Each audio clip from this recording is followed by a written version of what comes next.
मैं कुछ नाम गिनवा रहा हूं।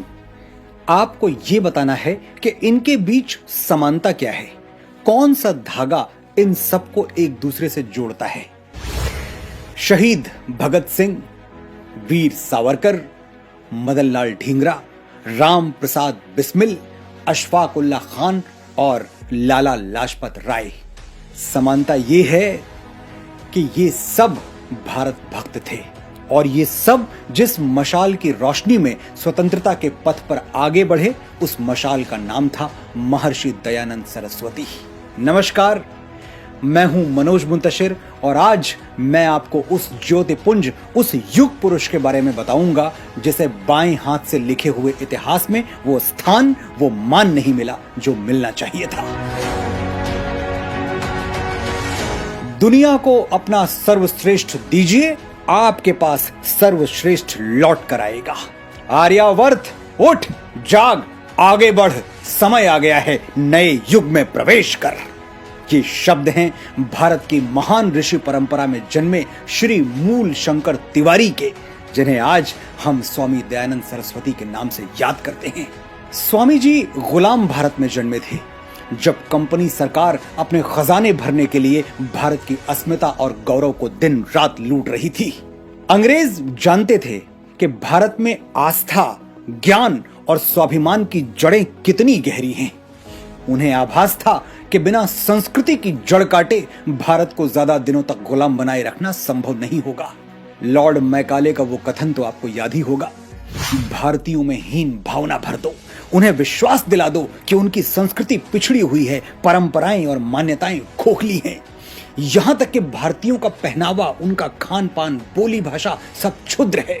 उन्हें आगे बढ़ना है तो अंग्रेजों के पद चिन्हों पर चलना चाहिए, गोरी सरकार को अपना माई बाप समझना चाहिए। भारत में एक ऐसी नस्ल पैदा करो जो देखने में भारतीय हो लेकिन अंदर अंग्रेजियत कूट कूट कर भरी हो।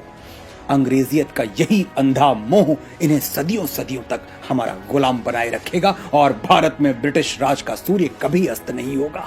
स्वामी दयानंद सरस्वती गोरी चमड़ी का ये काला धंधा समझ चुके थे। उन्होंने उद्घोष किया, वेदों की ओर लौटो, और यहीं से ब्रिटिश कॉन्स्पिरेसी की धज्जियां उड़नी शुरू हो गई।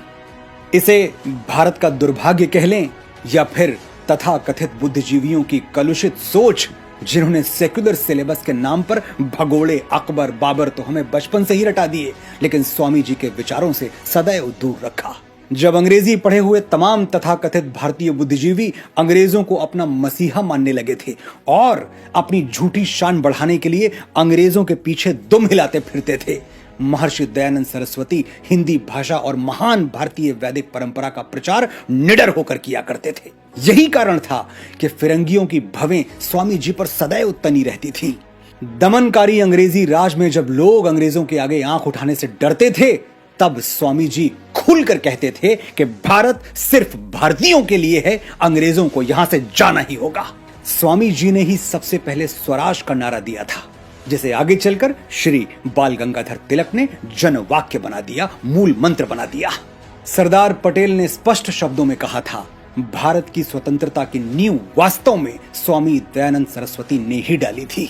सरकारी पाठ्यक्रमों ने हमें कभी बताया ही नहीं कि 1857 के स्वतंत्रता संग्राम की योजना बनाने वाले अग्रणी लोगों में स्वामी दयानंद सरस्वती सबसे प्रमुख थे। क्यों नहीं बताया, ये तो आप भी जानते हैं। ऐसे व्यक्ति को देश का हीरो कैसे बना दें जो वेदों का ज्ञाता हो और सनातन धर्म में अटूट विश्वास रखता हो। अगर स्वामी जी सेकुलर होते तो हमारे सिलेबस में उन्हें जगह जरूर मिल जाती।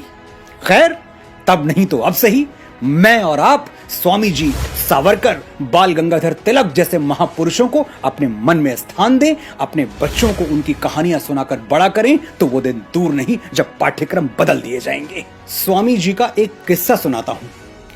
1857 के आंदोलन से कुछ साल पहले एक दिन बिहार के महान स्वतंत्रता सेनानी बाबू कुंवर सिंह ने स्वामी जी से शंका व्यक्त की, स्वामी जी, क्या हम इस आंदोलन में सफल हो पाएंगे?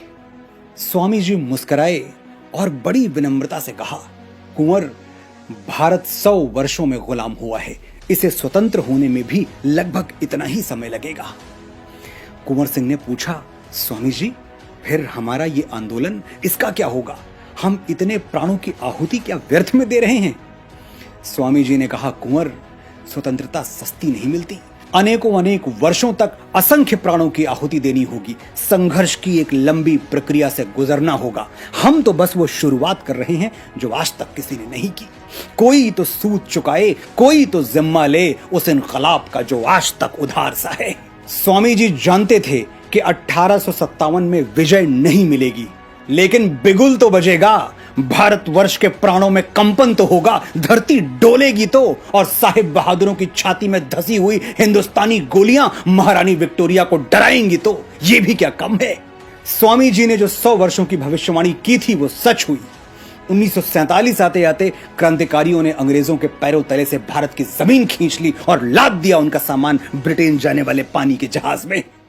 एक बार स्वामी जी की मुलाकात तत्कालीन गवर्नर जनरल लॉर्ड नॉर्थब्रुक से हुई। पावर के दंभ में चूर गवर्नर ने स्वामी जी से कहा, ये अपने व्याख्यान की शुरुआत में आप जो ईश्वर की स्तुति करते हैं, क्या उसमें यह प्रार्थना भी शामिल है कि अंग्रेज सरकार का कल्याण हो? गवर्नर के तेवर साफ बता रहे थे कि वो जवाब में क्या सुनना चाहता है, और अगर उसके मन का उत्तर नहीं मिला तो परिणाम कितने भयावह हो सकते हैं। लेकिन स्वामी जी ठहरे भारत की ऋषि परंपरा के अनुयायी, असत्य कैसे बोलें? स्वामी जी ने उत्तर दिया, अंग्रेज सरकार के लिए प्रार्थना तो करता हूं गवर्नर साहब कि जितनी जल्दी हो सके भारत में अंग्रेजी राज का सर्वनाश हो जाए और हमें पूर्ण स्वाधीनता प्राप्त हो। गवर्नर साहब के कान सुन्न हो गए। उन्हें विश्वास ही नहीं हुआ कि भारत का एक ऋषि उनके हजारों मिलिट्री जनरल से ज्यादा निर्भीक हो सकता है, निडर हो सकता है। ये कहानियां आज मैंने आपको क्यों सुनाई? क्योंकि जमैका के महान दार्शनिक मार्क्स गर्वी ने कहा है, people without the knowledge of their past history, origin and culture are like a tree without roots. जो अपने इतिहास, अपनी उत्पत्ति और अपनी संस्कृति से अनभिज्ञ है, वो व्यक्ति जड़हीन वृक्ष से ज्यादा और कुछ नहीं है। हम भारतवासी तो सदैव से ही ज्ञान गंगा में मछली की तरह तैरते और जीते आ रहे हैं, लेकिन पिछले कुछ दशकों में हम पर अज्ञान थोप दिया गया। हमें जल बिन मछली वाली दयनीय स्थिति में पहुंचा दिया गया।